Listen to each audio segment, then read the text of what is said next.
Bonsoir tout le monde. Hier, on a fait Ujjayi, la respiration avec les cordes vocales serrées pour faire le son.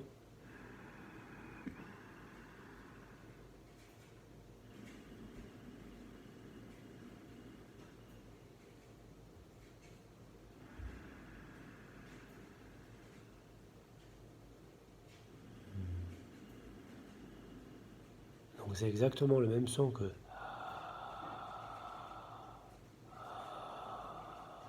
en fond de gorge, pas dans le palais, et même en fond de gorge, et si on peut même le descendre jusqu'au centre de la poitrine. On a fait juste ça hier, on a coupé un peu avec la conscience du corps. Ce qui serait bien demain, c'est que vous fassiez conscience du corps d'abord, et vraiment de l'enveloppe, et puis vous rajoutez Ujjayi avec à la fois, du coup, vous allez avoir la conscience du corps immobile, le corps ne bouge pas, et la respiration coule, inspire, coule, expire. Et du coup, vous allez sentir que dans l'immobilité du corps, il y a des zones qui vont commencer à se mettre en mouvement sous l'impulsion de l'air qui entre et de l'air qui sort. Inspire, expire, inspire, expire. Ça va vous donner une forme avec donc un volume, et vous allez effectivement voir qu'il y a des densités. Il y a des zones qui sont faciles à ouvrir, des zones qui sont faciles à fermer, des zones qui sont difficiles à ouvrir, des zones qui sont difficiles à fermer. Cherchez pas trop à compliquer. Vous faites simplement Ujjayi, la respiration psychique, et vous sentez à la fois conscience du corps, l'immobilité du corps, et conscience du souffle qui entre et qui sort, qui entre et qui sort. Juste ça. Si vous prenez du retard sur les vidéos, c'est pas grave du tout. C'est bien de vraiment prendre le temps de pratiquer chacune d'elles au minimum 24 heures pour mettre en place l'étape d'après. Chaque étape est très simple, il n'y a pas grand-chose, mais chaque étape pourrait mériter quelques semaines, quelques mois de méditation, de concentration. Chaque petite étape vraiment est une merveille.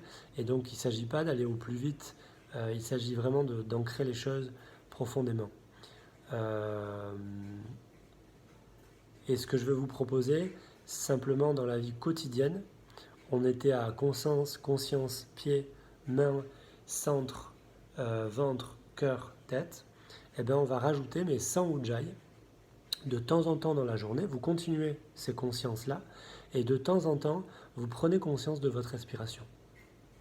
Et vous pouvez le faire quand vous aimez ce qui se passe, vous pouvez le faire quand vous êtes dérangé par ce qui se passe, vous pouvez prendre conscience de votre respiration quand vous êtes pressé, quand vous êtes au calme, et vous verrez qu'il y a un lien direct entre votre activité psychique, vos pensées, le rythme de vos pensées et le type de vos pensées, avec le rythme respiratoire et la texture de votre respiration. Et ça, c'est intéressant parce que la respiration, c'est la seule chose vraiment vitale qui peut être prise en charge par la volonté. Le cœur, c'est plus compliqué, les intestins, c'est encore plus compliqué, le cerveau, je ne vous en parle pas.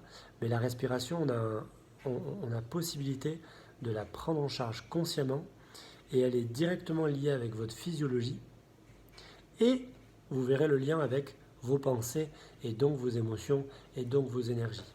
Donc simplement dans la vie de tous les jours, vous continuez conscience, pied, main et les trois centres, et de temps en temps vous rajoutez comment est ma respiration, comment je respire. Vous verrez que c'est très intéressant d'abord comme diagnostic. Est-ce que je vais trop vite, est-ce que je vais pas assez vite? Et puis c'est très intéressant de pouvoir se réguler, de pouvoir réguler la rapidité avec laquelle on fonctionne. Bonne soirée, à demain.